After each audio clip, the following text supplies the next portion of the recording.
because Mr. Bryant just made a statement that stopped me in my tracks. He said that really how Haiti, in many ways, saved America, helped to make America. Now, think about that for a moment.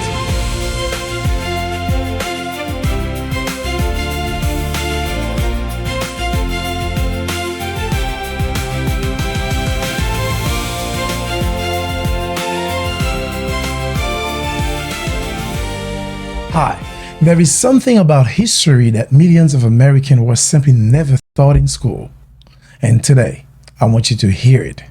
Not just from me, a Haitian author, musician, entrepreneur, but from one of America's respected economists, entrepreneurs, thought leaders, Mr. John Hope Bryant. Because Mr. Bryant just made a statement that stopped me in my tracks. He said that America got land, but Haiti got a bill. Now, think about that for a moment. America acquired approximately 828,000 square miles through the Louisiana Purchase, nearly doubling the size of the United States. Can you believe that? But one of the historical events that helped change Napoleon's plan for North America was the revolution that took place in Saint-Domingue, the country that would become Haiti.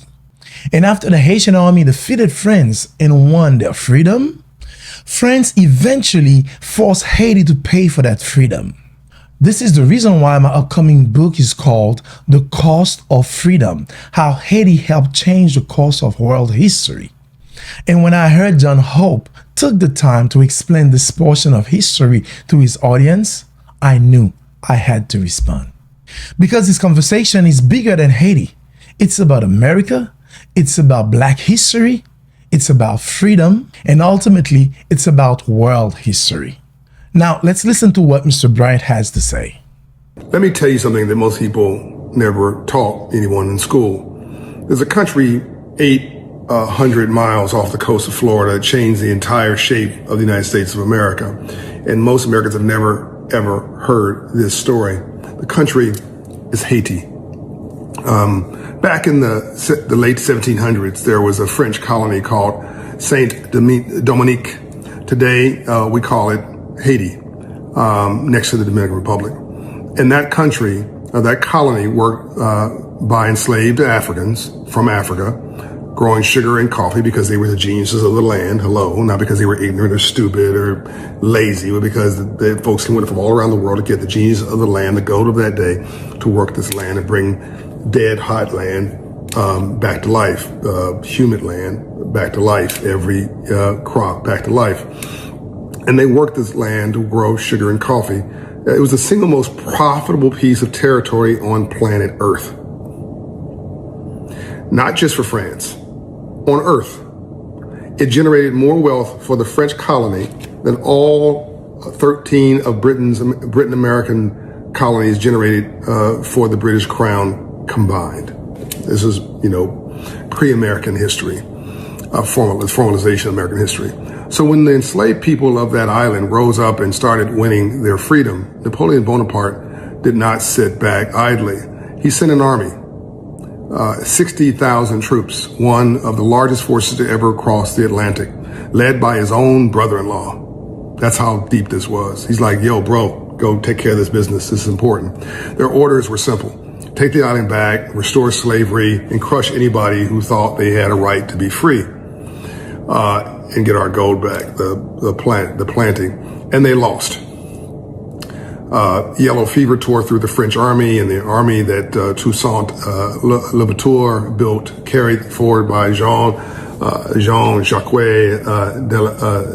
Dessalines, met them on the battlefield and beat them.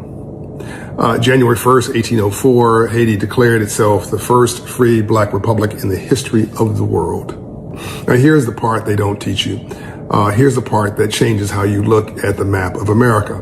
Napoleon needed that island to feed the entire empire from the Caribbean. When he lost Haiti, Louisiana had no purpose left in the plan. France was drained. France needed cash. They were at war with everybody.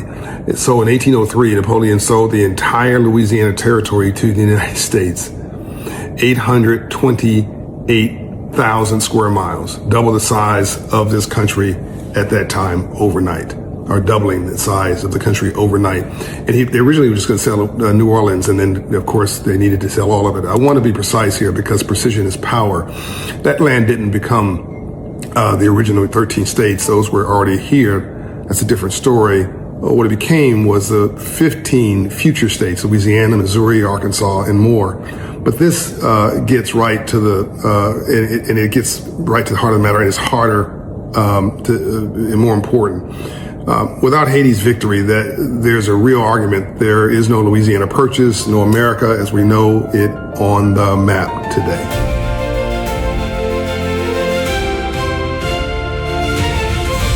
Mr. John Hope Bryant, thank you.